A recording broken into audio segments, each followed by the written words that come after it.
My husband Derek and I have been married for 3 years, together for 7 total. Several years ago, about 6 now, I guess, I worked closely with a male coworker, Paul, that Derek was never fond of. Paul and I never had an inappropriate relationship. Derek's jealousy wasn't completely out of nowhere.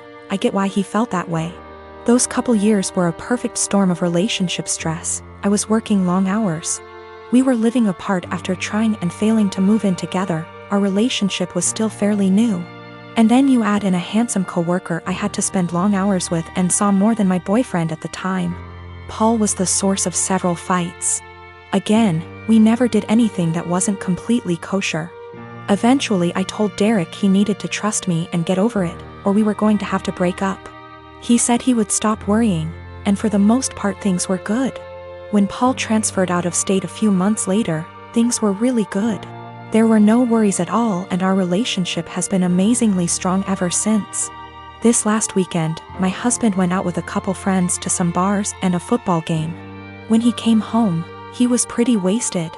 We talked for a bit, and he mentioned how a friend of his had told him that he broke up with his girlfriend because she cheated on him. I commented on how that was a bummer and good for him for finding out before they got too serious. Derek, however, had a different take on it. He said it was a shame because they had seemed like a good couple, and if they really loved each other his friend could move past the cheating. Just like he had with me. At first I thought my husband was admitting to cheating on me, and asked him what he meant. He told me he always knew that Paul and I had slept together at least once all those years ago. But he knew I was the one for him and forgave me. I told Derek that I had never so much as even hugged Paul, except maybe at his going away party, let alone slept with him. Derek sort of just patted me on the arm, said of course, and passed out. The next morning I asked him about the conversation and he said it was okay, he had forgiven me, it wasn't even an issue. I again stressed that I had never cheated on him with anybody and I needed him to believe me. He sort of did the same, of course you didn't, babe wink thing again, and went to work. Every time I've tried to talk to him since, he won't hear me out. I'm this close to losing it with him. I need him to know that I never cheated, and I'm hurt that he thinks I would do something like that. What do I do? Do I just let him have this since it's not really hurting anything, or what? I don't want my own husband to think so little of me that he thinks I would cheat. That's not who I am. I am a hiring manager at a tech company and I was hiring for summer internships a little while ago. We had a guy, about 19 years old, applying for a summer internship between his freshman and sophomore years of college. It was a virtual interview over Zoom because of COVID. A minute or two in, when I was introducing myself, his mom came in and introduced herself and started talking about her son's work ethic. I thought it was a little strange. I said something polite about wanting to hear from him. She just didn't get the hint and kept coming into camera frame during the interview and interrupting her son to answer questions for him. I asked a few technical questions which he seemed to answer well and then cut the interview fairly short. I thought that was all over and done with until I'd gotten an email from a woman, a month later, asking about her son's application. She seemed offended he hadn't gotten an acceptance or rejection. It bothered me. I felt bad for the kid honestly. Way back when I was a teenager, my mom used to pull the same shit. But luckily she only did that when I was 15 and working for a day camp. Not when I was an adult applying for engineering jobs. But I felt like this poor kid was getting his chances ruined because his mom wasn't giving him the chance to apply on his own. I sent an email back saying I was not at liberty to send information about an application to anybody but the applicant. I also asked HR to send an email to the kid saying sorry, but we were not making him an offer. It is something we usually do, but his rejection email must have slipped through the cracks with all the COVID craziness. Anyway, after we sent that, I got a phone call from his mom. She had a forwarded copy of the email, and she was demanding answers. I said that I could not comment on the guy's performance in the interview to her as she was not the applicant. If he wanted to reach out to me, I was happy to give him some feedback. However, I could say that regardless of his performance, her presence in the interview took him out of consideration for the position. We were looking for an independent and self-driven person for the position, and for that reason, it is important to see an applicant speak for themselves, follow up themselves, etc. I also said that, as a piece of advice.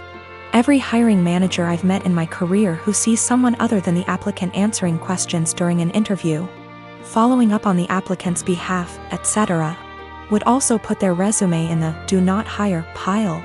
Since, while the applicant may be skilled and motivated, they need the ability to demonstrate those traits themselves. She blew up at me over that, kinda cussing me out to the point where I hung up. My best friend and I are quarantining at our apartment together. She's trans and has had trouble growing her hair out, so she wears wigs. She has some really cute ones in other colors that she wears for fun and stuff. But she has a standard everyday wig she wears most of the time. Lola never got the traditional girly childhood, so we've been making one for her in quarantine. We built a fort in the living room, have been making friendship bracelets, playing summer camp-style games. It's a lot of fun. Last week, Lola mentioned to me that she wanted to start a quarantine diary so that she could document her experiences for future generations. I actually thought it was really cool, and then we got on the topic of journaling and I told her about my first diary. One of those flismy lock diaries that every girl had as a kid. We bought matching ones as part of our "Give Lola Her Childhood Back" crusade. They took a little while coming in, but we got them on Friday. Saturday night, some of our friends from college decided to do an impromptu girls' night in. Lola was in the shower, so I answered the Zoom without her. Lola is not out to anybody at our college and I respect that. This is her fresh start and she has a right to decide when she wants to come out to these people, if at all. I know I wouldn't 100% trust some of the people at our school with something as personal as this. We were talking about what we've been doing in quarantine and I mentioned that we had gotten the diaries. I said it was for the nostalgia and they wanted to see the diaries. We left the box in Lola's room, so I went in to show them. Lola and I go into each other's rooms all the time, we're basically sisters to one another, and it's just about second nature. When we were younger, we had keys to each other's houses. I didn't think anything of it. I flipped the camera to show the diaries and didn't flip it back. I got distracted by a cute choker on her dresser and forgot that the camera was flipped back / there was anything to hide. They knew Lola has worn wigs out to parties / the club / etc., but her everyday wig was right out in plain view, and one of our nosier friends asked what the new wig was. I completely blue-screened and someone else realized that it was Lola's hair. I genuinely had nothing to say. They were asking why Lola wore a wig and I had no explanation. I didn't want to out her. Someone else came to the conclusion that Lola must have cancer or alopecia or some other horrible thing that causes hair loss. They've decided that she was just too embarrassed to say, and they all started going on about poor Lola, etc. I just didn't know what to say and I said it wasn't my place to confirm / deny. I hung up and immediately told Lola. I apologized profusely, and I know how badly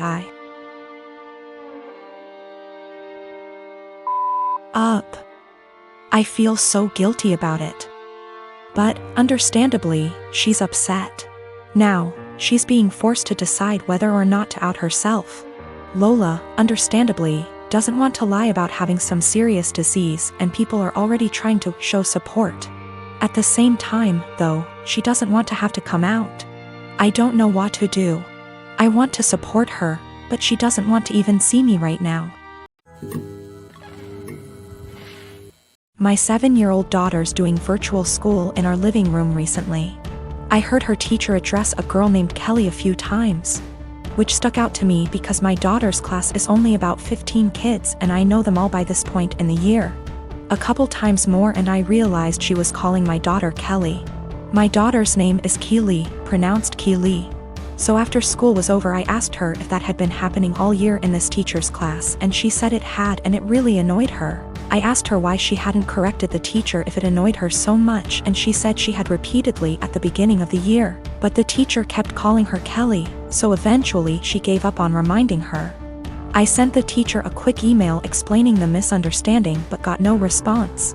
This teacher teaches a special subject, think music, gym, art, or language, not just one grade level. So my daughter will be in her classes for the next several years, so we couldn't just wait it out. And how moments like these are handled now will set the stage for how my kid deals with similar situations on her own in the working world. I encouraged my daughter to come to class early or stay later again, thinking maybe she hadn't heard or understood her last time. So a quiet one-on-one would be better. She got to the class early and she told her very politely that her name was Keely like really, instead of Kelly like jelly. And that people often get it confused, so she just wanted to clarify. So class starts and sure enough she gets called Kelly again almost immediately. So there's only so much self-advocation a 7-year-old can be expected to do. I just walked over and said, "Hi, this is Keely's dad. Hers name not Kelly. It's Keely." A few hours later I had an email in my inbox inviting my wife and I to a parent-teacher conference with the vice principal.